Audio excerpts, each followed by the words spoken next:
Hello students, तो motion in one dimension में एक बार फिर से हम लोग अपने लेक्चर को कंटिन्यू करने जा रहे हैं और इसमें बेसिकली हम कंटिन्यू करेंगे जहां लास्ट टाइम छोड़ा था कि एक बॉडी को ड्रॉप किया, दूसरे को ऊपर थ्रो किया। अब हम इसकी बात करेंगे कि जैसे एक बार मैंने आपसे बोला था कि बॉडी को अगर ड्रॉप करेंगे तो इनिशियल वेलोसिटी 99% केस में 0 होगी, यही था ना। तो वह 1% केस कहाँ है? तो आज उस 1% केस की हम 1% जो केस होता है उसका यहाँ पे हम डिस्कशन करेंगे, ठीक है। तो चलिए चलते हैं। अगर चैनल पर नए हैं तो सब्सक्राइब कर लीजिए और लाइक यूज कीजिए, और अगर वीडियो बेटर लगता है तो आप शेयर भी करें, ठीक है। तो देखिए स्टार्ट करते हैं। और ये व्हाट्सएप नंबर है, आपकी जो भी क्वेरी हो आप इस पर हमें कर सकते हो। अगर कोई टॉपिक्स पे डाउट है या कुछ ऐसा तो भी आप हमें इस नंबर पे मैसेज कर सकते हो, ठीक है। तो चलिए यहाँ पे हम स्टार्ट करने जा रहे हैं। थोड़ा सा कंपैरिजन अगर किया जाए, जैसे मान लीजिए कि ये कोई बॉडी है, इसको यहाँ से थ्रो किया हमने u वेलोसिटी से, टोटल हाइट कितनी है h। तो ये बॉडी ऊपर चलती गई चलती गई चलती गई चलती गई और यहाँ तक जा रही है। तो जाने में इसने टाइम कितना लिया t, या चलो और भी ऊपर जा रही है, फर्क नहीं पड़ता। तो यहाँ पे जो फॉर्मूला होगा वो क्या होगा, h equal to u t minus half g t square, यही होता है। और यहाँ पे जाके बॉडी की वेलोसिटी है v, तो v इक्वल टू क्या होता है, u माइनस जी टी, ये होता है, ठीक है। लेकिन अगर यही बॉडी हमारी h मीटर टावर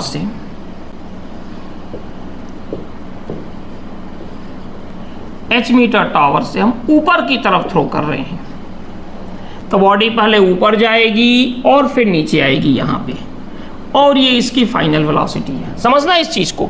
यहां से थ्रो किया तो h equal to u t minus half g t square, यहां से अगर थ्रो किया तो। लेकिन h मीटर टावर पे और फिर वहां से भी ऊपर हम थ्रो कर रहे हैं, h मीटर पर है और फिर वहां से ऊपर थ्रो कर रहे हैं।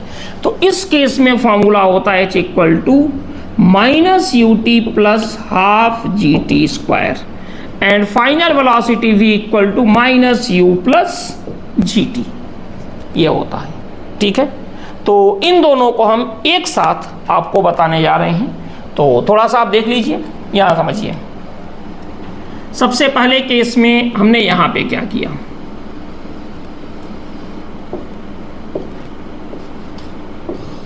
दोनों को एक साथ यहां पे कर दे रहे हैं। h मीटर हाइट है, एक बॉडी को u वेलोसिटी से थ्रो किया और बॉडी यहाँ पे चली गई और बॉडी की वेलोसिटी यहाँ पे v है। यहाँ से ऊपर तक जाने में जो टाइम लगा टोटल क्या है, t। तो h इक्वल टू क्या होगा, you t minus half g t square, क्योंकि u ऊपर है और g यहाँ पे क्या है, नीचे, ठीक है। तो इस केस में u को प्लस ले लिया और g को माइनस, तो h equal to u t minus half g t square. थोड़ा सा यहाँ पे देखिए, ठीक है। अच्छा, इसी को थोड़ा सा और हम अच्छे तरीके से करते हैं, देखिए शायद आपको यहाँ पे और बेटर लगेगा। इसके अलावा हमने इस बार ये प्लस माइनस को लेकर आप बिल्कुल कंफ्यूज नहीं होंगे। u वेलोसिटी से थ्रो किया और बॉडी यहाँ पे आ गई, यहाँ पे वेलोसिटी हो गई v, और ये जो टाइम है यहाँ से यहाँ तक क्या है, h हाइट के लिए t है। ये जो दूसरा केस है,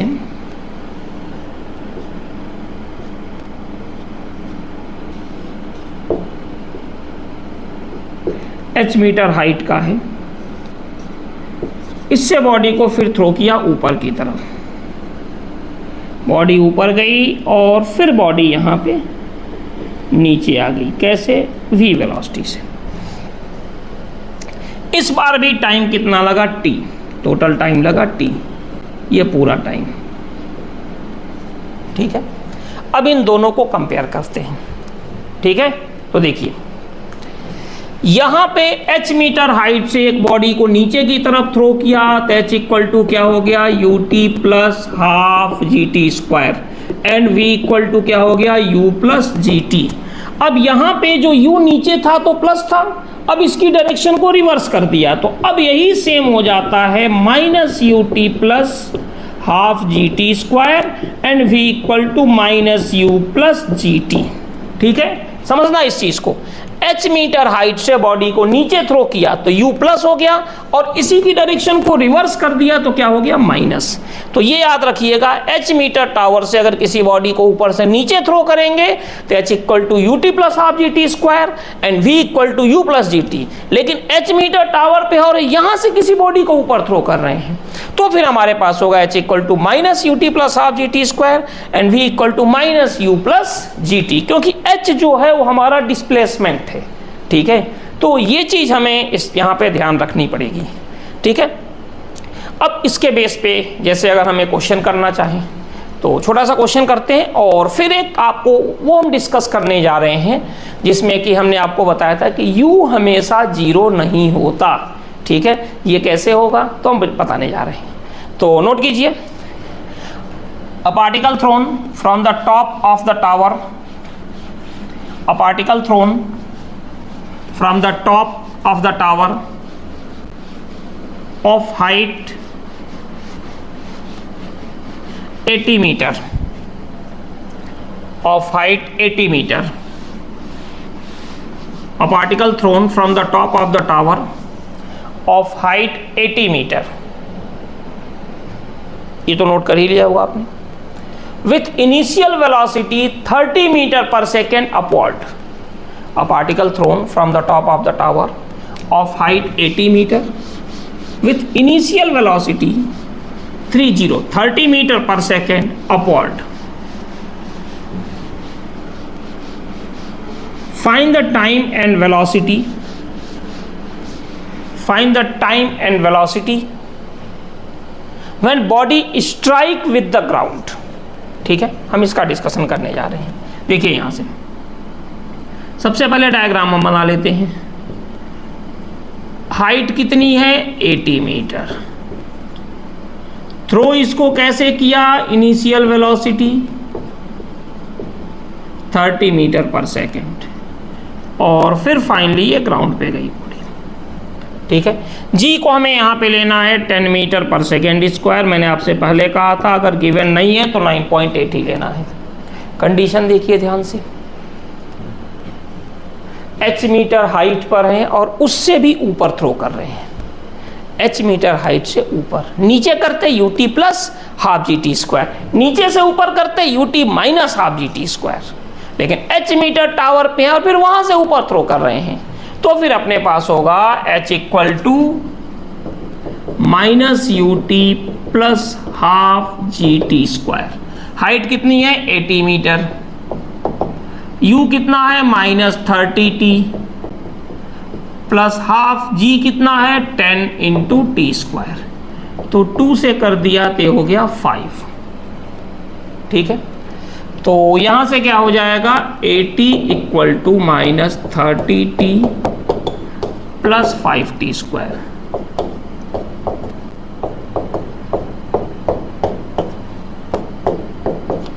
तो 16 equal to minus 6t plus t square. तो यहां से क्या होगा, t square equal to t square minus 6t minus 16 equal to 0।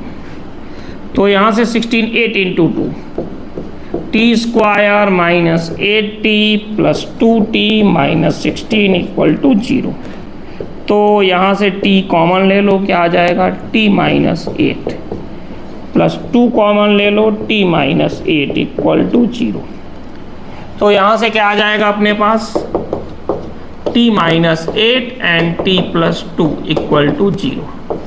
तो t कितना आ जाएगा, 8 सेकेंड एंड माइनस 2 सेकेंड। तो माइनस 2 तो पॉसिबल है नहीं, तो t क्या आ गया, 8 second. Final velocity v equal to क्या होगा, माइनस u प्लस gt। भाई केस तो वही है ना, हाइट से थ्रो करने वाला, तो ये भी वही होगा। तो v equal to minus u यानी कि 30 प्लस 10 इंटू 8 यानी ये आ गया 50 मीटर पर सेकेंड। ये केस हो गया। अब इसमें कई बार ये लोग पूछ लेते हैं कि सर यहाँ तो ठीक है 80 है 30 है 16 है फैक्टराइज कर लिया, अगर नहीं हो तो फिर अपने है ना Shridharacharya ji b square minus 4ac वाला formula, x equal to minus b plus minus under root b square minus 4ac upon 2a, इसका भी तो हम यूज कर सकते हैं, कोई दिक्कत थोड़े है।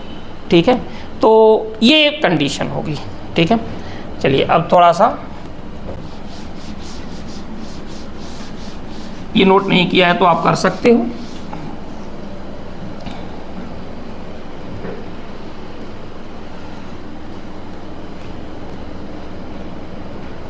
ठीक है, चलिए एक और हम करने जा रहे हैं जो जिसमें कि इनिशियली थोड़ा सा अच्छा क्वेश्चन भी है। ठीक है, तो इसको नोट कर लो, आप लोग भी नोट कर लो। ठीक है, अच्छा क्वेश्चन है, नोट कीजिए। A balloon moving upward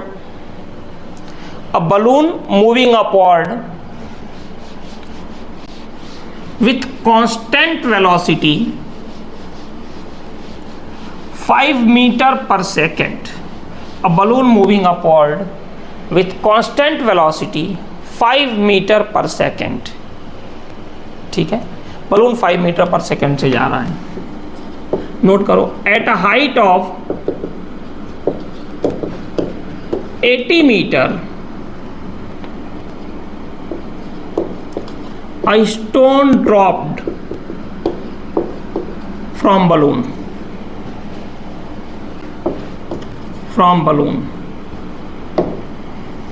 at a height of 80 meter a stone dropped from the balloon. Find the time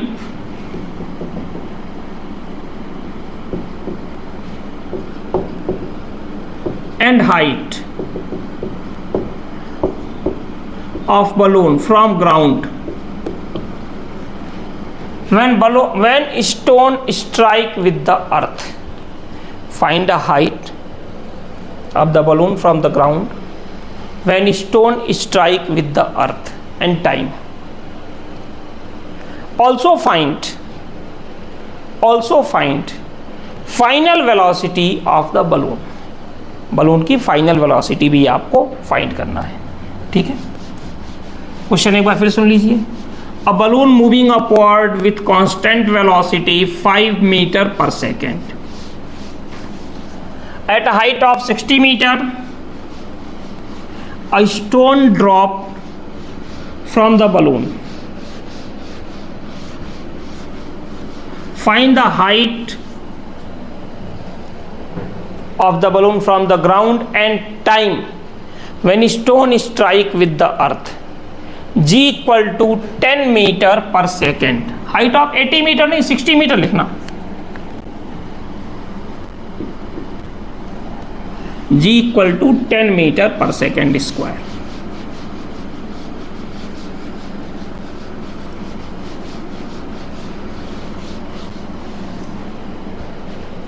तो आइए देखते हैं। सबसे पहले तो हम यहां से स्टार्ट करते हैं।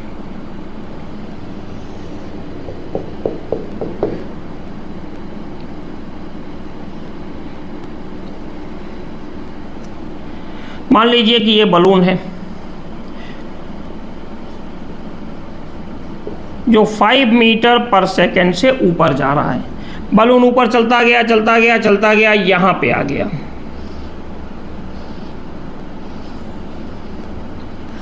अभी भी इसकी वेलोसिटी 5 मीटर पर सेकेंड है। ये रहा इसके अंदर स्टोन। ये हाइट कितनी है?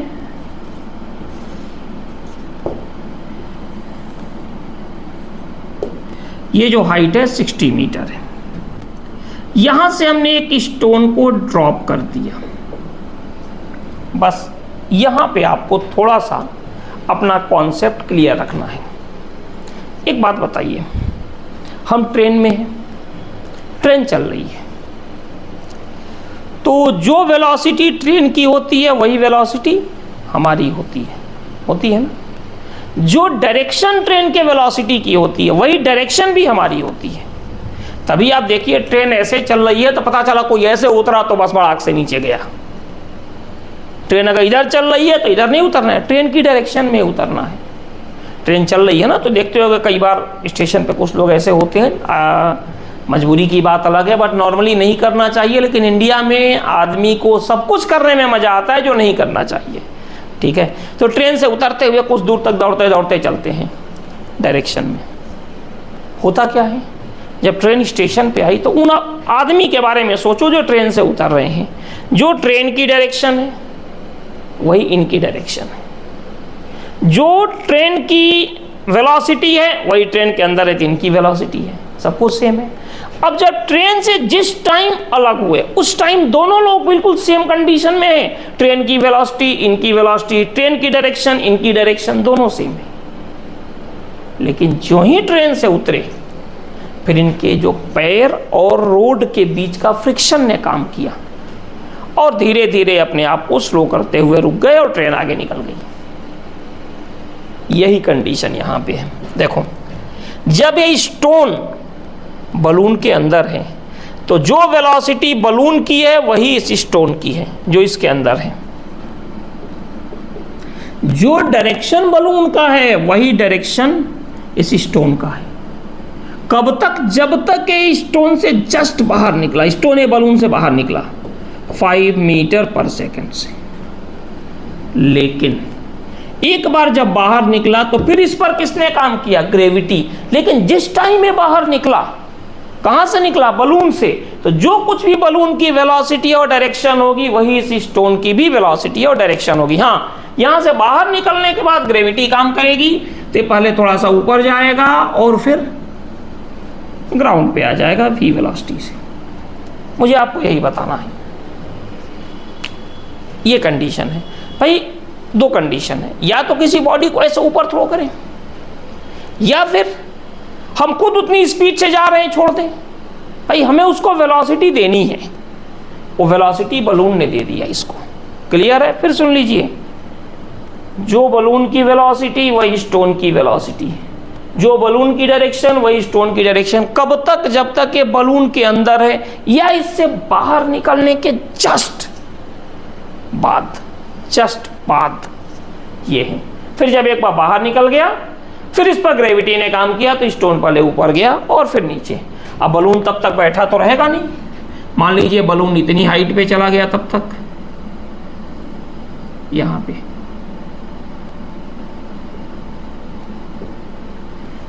अब फॉर्मूला अपने पास क्या होगा इसमें? h equal to minus ut plus half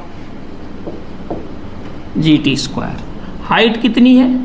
60 equal to minus 5t plus half into 10t square. तो 60 इक्वल टू क्या हो गया? Minus 5t plus 5t square. तो यहां से क्या हो गया? 12 equal to minus t plus t square. तो यहां से आ गया t square minus t minus 12 equal to 0। 12 4 into 3, यहां भी फैक्टर बन गया। नहीं बनेगा तो हम क्या लिखते? a equal to 1 b equal to minus 3। चलो उसी से करते हैं, नहीं तो आप कहोगे कि फैक्टर से क्या करना।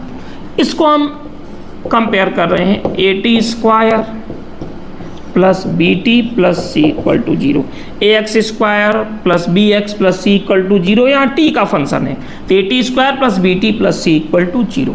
कंपेयर करो तो ए क्या आ गया? टी स्क्वायर का कोफिशिएंट 1, बी का क्या आ गया? -1 और सी का कितना आ गया? -12। ये आ गया, ठीक है। अब t इक्वल टू क्या होगा? यहां से minus b plus minus under root कितना? B square minus 4ac upon 2a।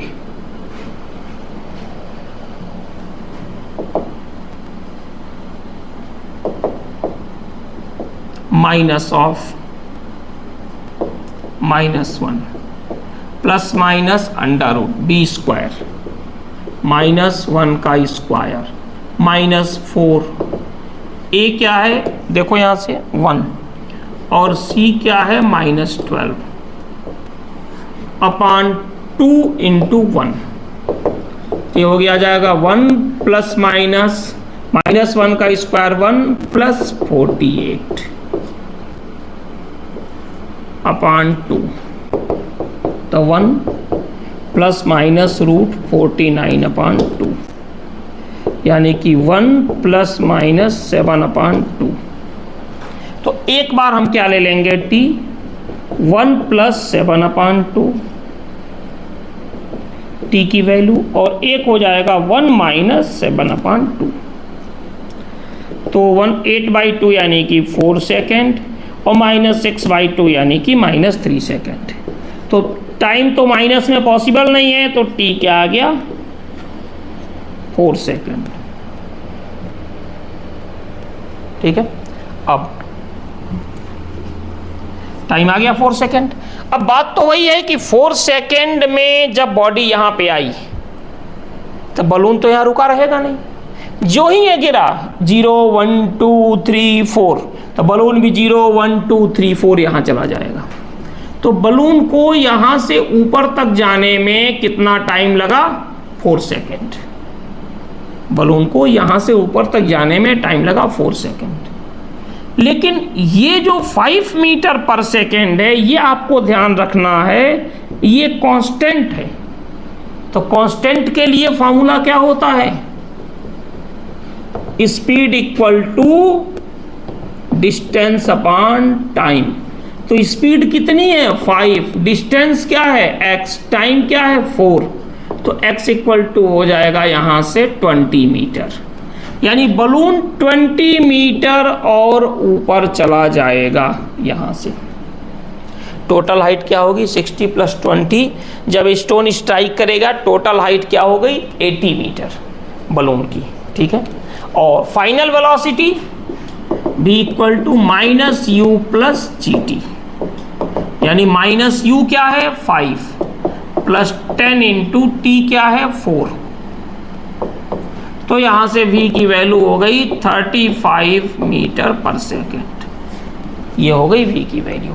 ठीक है, तो ये अपने पास कंडीशन आ गई। ठीक है, तो इसको हम लोग इतना करते हैं h मीटर हाइट से, और u हमेशा 0 नहीं होता। मैंने कहा एक दिन में 1 या 2 कॉन्सेप्ट ही हम डिस्कस करेंगे। अब एक कॉन्सेप्ट और है कि बॉडी किसी हाइट को 2 टाइम्स क्रॉस कर रही है तो क्या होगा, और th सेकंड की डिस्टेंस का कुछ और कंडीशन हमें करनी है। तो चलिए उसको नेक्स्ट लेक्चर में करते हैं। ठीक है, ओके, थैंक यू।